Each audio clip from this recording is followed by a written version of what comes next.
حضرت ابو ہریرہ رضی اللہ تعالیٰ عنہ آپ بیان فرماتے ہیں کہ ایک بار میں کوفے کے بازار میں گیا تو وہاں حضرت علی پاک رضی اللہ تعالیٰ عنہ آپ کو میں نے دیکھا۔ حضرت علی پاک کوئی عام شخصیت نہیں، اللہ نے بڑا مقام اور رتبہ آپ کو عطا فرمایا ہے، اور محبوب کریم علیہ الصلوۃ والسلام نے آپ کے بارے میں فرمایا علی منی وانا من العلی، علی مجھ سے ہے اور میں علی سے ہوں۔ یہ اس وقت آپ نے فرمایا جب کچھ لوگوں نے آ کر کہا، یعنی اللہ کے نبی پاک صلی اللہ علیہ وسلم نے آپ کو کسی لشکر کا سردار بنا کر بھیجا، تو انہوں نے کہا کچھ سختی وغیرہ ہوگی، کوئی ایسا معاملہ درپیش آیا تو وہ محبوب کی بارگاہ میں آئے اور آ کر کہا انہوں نے بڑی سختی کی ہے ہم پر۔ تو محبوب نے، پیارے محبوب نے جب علی کے بارے میں ان کی زبان سے یہ بات سنی نا تو آپ ناراض ہو گئے۔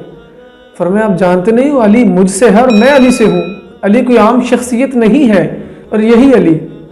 آپ مسجد میں تشریف فرما ہے اور آپ کے اوپر بڑھاپا طاری ہے، اور ایک نوجوان ایک کے کان میں پوچھتا ہے کسی سے کہ یار علی پاک کون ہے؟ اس نے کہا وہ سامنے جو شخص بیٹھے ہوئے ہیں نا بزرگ، وہ علی پاک ہیں۔ تو حضرت علی پاک اخروٹ توڑ رہے ہیں آپ دانتوں سے، لیکن اخروٹ ٹوٹ نہیں رہا۔ تو وہ دیکھ کر دل میں سوچتا ہے یار یہ ہے وہ علی جس نے ایک ہاتھ سے خیبر کو اکھاڑ پھینکا۔ تو قریب گیا تو آپ مسکرائے، فرمایا بچے یہی سوچ رہے ہو؟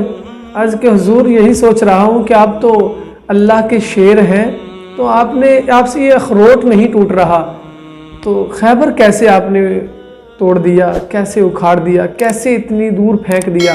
تو حضرت علی پاک رضی اللہ تعالیٰ عنہ آپ نے اپنے ہونٹوں سے ایسے اخروٹ کے ان چھلکوں کو اتارا اور اتار کر پگڑی کو ٹھیک کیا، سیدھے ہو کر بیٹھ گئے۔ کہا بیٹا تم یہ فلسفہ سمجھتے نہیں ہو، تم اس بات کو نہیں سمجھ سکتے۔ یا علی کیسے نہیں سمجھ سکتے، آپ سمجھائیں۔ فرمایا اخروٹ میں توڑ رہا ہوں اپنے جسم کی طاقت سے، اور جو خیبر تھا اس کو میں نے جسم کی طاقت سے نہیں، اس کو ایمان کی طاقت سے اٹھایا تھا، ایمان کی طاقت سے اس کو میں نے دور پھینکا، ایمان کی طاقت سے میں نے اس کو توڑا تھا۔ آج بھی لے آؤ، رب کی عزت کی قسم ہے علی آج بھی اس خیبر کو اٹھا کے پھینک دے گا۔ وہ علی پاک جنہوں نے دین کی اتنی خدمت کی، دین کی بلکہ دین والے منتھار نبی کی بھی خدمت کی۔ محبوب کریم علیہ الصلوۃ والسلام کے یہ شیر، یہ داماد، آپ بازار میں ہیں کوفے میں، حضرت ابو ہریرہ آپ فرماتے میں نے دیکھا کہ آپ نے ہاتھ میں زرہ پکڑی ہوئی ہے، اور زرہ کو اٹھا کر آپ بلند کر کے یہ کہہ رہے ہیں بازار والوں اس زرہ کو مجھ سے خرید لو، یہ کوئی عام زرہ نہیں، یہ بڑی برکت والی ہے۔ اس کو بدر والے دن بھی میں نے استعمال کیا، یہ اس احد اور حنین والے دن بھی اس کو میں نے استعمال کیا، یہ خندق والے دن بھی میں نے اس کو ڈالا، لوگوں مجھے سے اس زرہ کو خرید لو۔ حضرت ابو ہریرہ آپ فرماتے ہیں کہ جب میں نے یہ باتیں سنی تو میری چیخیں نکل گئی کہ حضرت علی المرتضیٰ کرم اللہ وجہ الکریم آپ زرہ کو بیچ رہے ہیں۔ تو میں نے پوچھا علی یہ کیا ماجرا ہے، کیوں آپ ایسا کر رہے ہیں، کیوں بیچ رہے ہو؟ تو حضرت علی پاک کی آنکھوں میں آنسو آ گئے۔ آپ نے فرمایا رب کی عزت کی قسم ہے اگر میرے پاس تہبند خریدنے کے لیے پیسے ہوتے تو کبھی اس زرہ کو نہ خریدتا۔ سبق حاصل کریں اس بات سے۔ وہ لوگ جو علی کو مانتے بھی ہیں لیکن اتنا مال اکٹھا کرتے ہیں کہ وہ اپنی قبر کو بھول چکے ہیں، اپنی آخرت کو بھول چکے ہیں۔ حضرت علی پاک رضی اللہ تعالیٰ عنہ ساری دنیا کے، ساری کائنات کے خزانے آپ کے ہیں، آپ کے نوجوان، آپ کے بیٹے جنتی نوجوانوں کے سردار ہیں، آپ کی بیوی جنتی عورتوں کی سردار ہے۔ مقام اس قدر اللہ نے عطا فرمایا، جو چاہے اللہ وہی عطا فرما سکتا ہے، قادر مطلق ہے۔ اگر آپ کے بیٹوں کو آسمان سے جنت میں سے جوڑے عطا ہو سکتے ہیں تو باپ کا عالم کیا ہوگا۔ حضرت علی پاک رضی اللہ تعالیٰ عنہ آپ کو اللہ نے بے پناہ شانوں سے نوازا ہے، اور آپ ایک یہودی کے باغ کی نوکری کر رہے تھے، گوڈی کر رہے تھے۔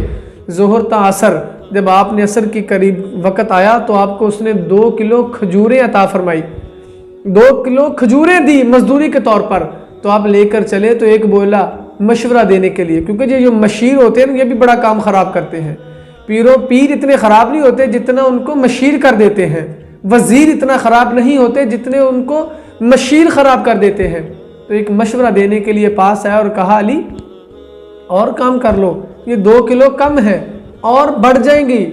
تو حضرت علی پاک مسکرائے اور بہت ہی اعلیٰ آپ نے جواب دیا، بہت ہی اعلیٰ۔ اتنی سادگی سے زندگی بسر کرنے والے حضرت علی المرتضیٰ، اتنا درویشی لائن پر زندگی بسر کرنے والے حضرت علی المرتضیٰ، آپ نے فرمایا 2 کلو ہی کافی ہے، کیا کریں گے ان 2 کلو کا؟